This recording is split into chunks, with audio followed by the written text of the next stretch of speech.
مرحبا حبايبي، شلونكم؟ إن شاء الله الكل يكونوا بخير. رمضان كريم على الجميع، وإن شاء الله يا رب يتقبل منا جميعا صالح الأعمال. اليوم راح نسوي طريقة عمل القوزي العراقي على أصوله. راح نستخدم كتف خروف كامل، راح نستخدم مطيبات تنشال بعدين اللي هي بتيتا، فصين ثوم، بصل وجزر. بالنسبة للبهارات همين راح نشيلها بعدين. راح نستخدم ورق الغار، راح نستخدم هيل، قرنفل، عود دارسين، وراح نستخدم فلفل أسود حب. ممكن نستخدم مطحون إذا مو موجود، بس الأفضل هذا حتى ينشال بعدين. وهنا راح نخلي الكتف مباشرة على الجدر بدون ما نخلي زيت ولا أي شي، بس حتى ياخذ تشويحة حلوة ولونه يصير ذهبي.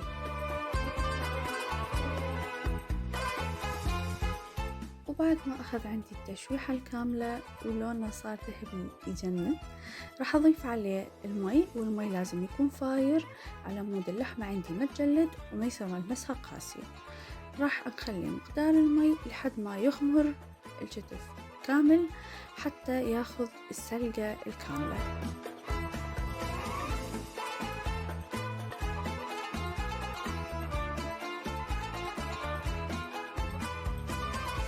وبعدها راح نضيف عليه المطيبات والبهارات أكيد.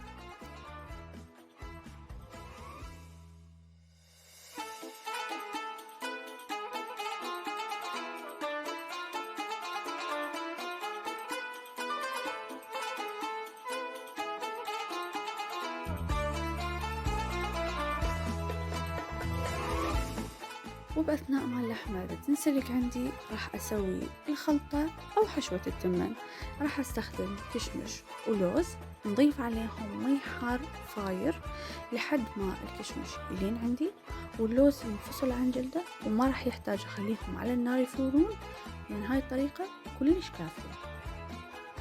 وما ننسى بين فترة وفترة نشيك على اللحم نشوف استوى عندنا لو لا.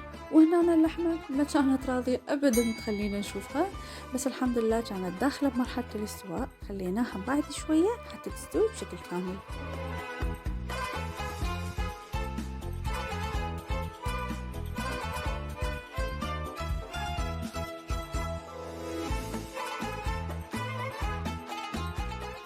بعد ما استوت عندنا اللحمة بشكل كامل، أخذت سلقة كاملة، راح نطلعها من الجدر ونخليها بصينية حتى ندخلها الفرن تاخذ تحميرة حلوة. ما ننسى طبعا أن نوعية اللحم تختلف من خروف للثاني، لهذا السبب ما نقدر نعطيكم وقت محدد للسلق، كل لحمة وتاخذ وقتها.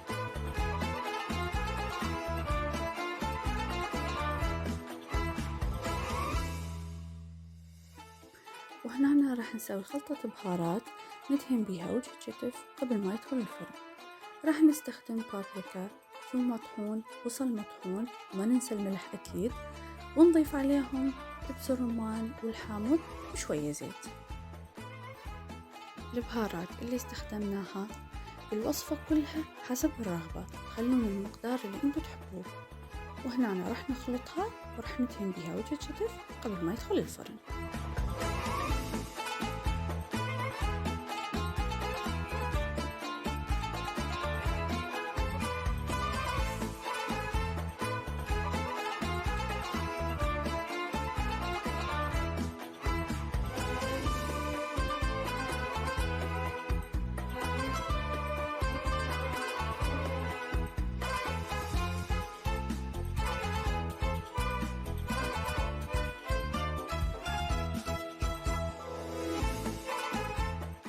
وكل شي استخدمناه بالمقادير اللي استخدمناها راح تلقوه موجود بصندوق الوصف، لا تنسون تشيكون عليه بعد ما تخلصون الفيديو.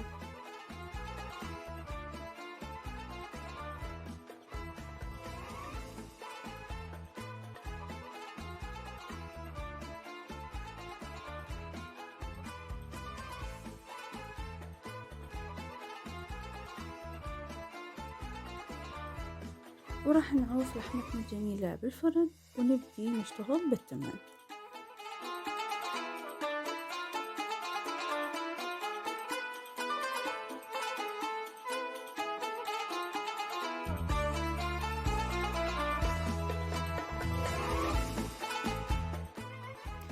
وهنا راح نبدي نضيف الزيت للجدر. كمية الزيت اللي راح نستخدمها راح تكون حسب كمية التمن أو الرز اللي احنا راح نستخدمه أساسا.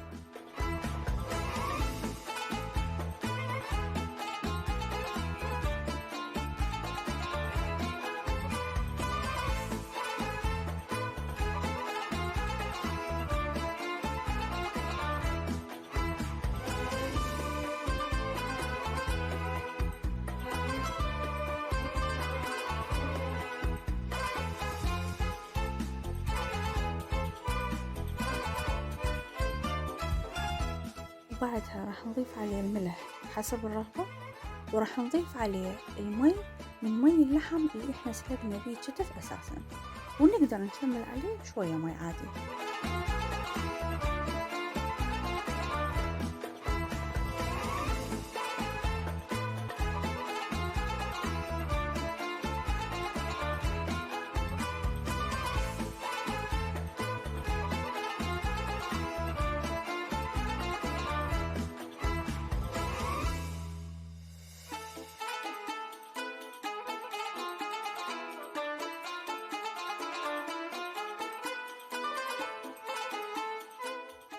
وبأثناء ما التمن ينطبخ عندنا راح نبدي نسوي الحشوة. راح نخلي مقدار من السمن أو الزبد، وممكن نستغنى عنهم ونخلي بس زيت، ونضيف عليه الشعرية ونخليها تتشوح إلى أن يصير لونها ذهبي.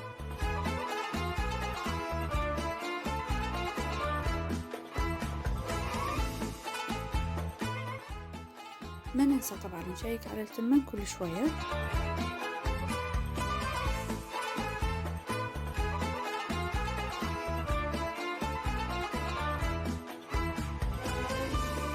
هنا راح نضيف البهارات على الشعرية.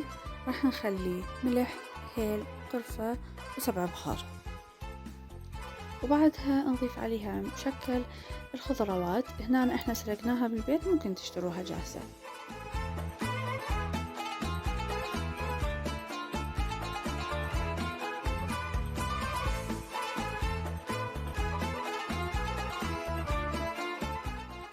وهنا راح نضيف عليه مقدار من المي حتى يتجانس كل شي ويا البهارات اللي خليناها، وما ننسى نستخدم مي حار.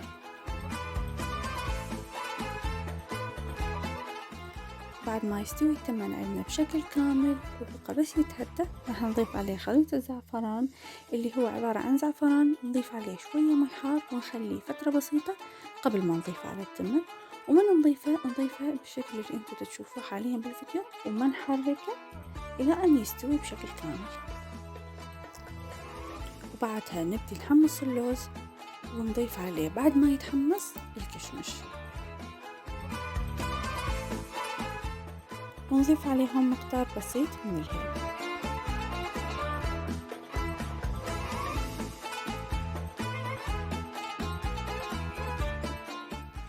بعد ما تهدى عندي التمن بشكل كامل راح أبدي أحركه، وراح يصير مثل ما نشوفه حاليا حبة وحبة. راح تظل حبة بيضة وتصير حبة صفراء بسبب الزعفران اللي ضفناه.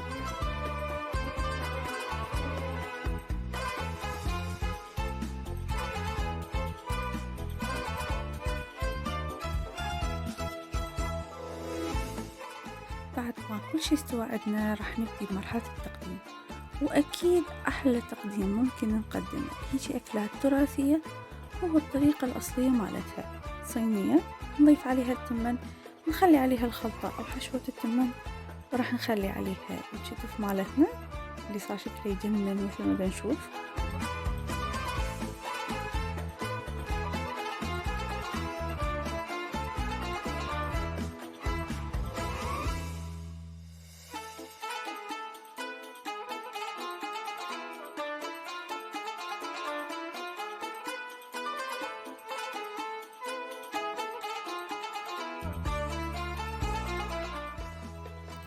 وبعدها راح نضيف عليه خليط اللوز والكشمش اللي حمصناه. وطبعا لان احنا فريقين، ناس تحبها وناس ما تحبها، فقررنا انه احنا نخليه على نص الصينية بس. وبهيك تكون خلصت وصفتنا الحلوة لليوم. ان شاء الله تكون عجبتكم. لا تنسون تكتبوا لنا آراءكم بالتعليقات، ونشوفكم إن شاء الله في فيديو جديد. مع السلامة.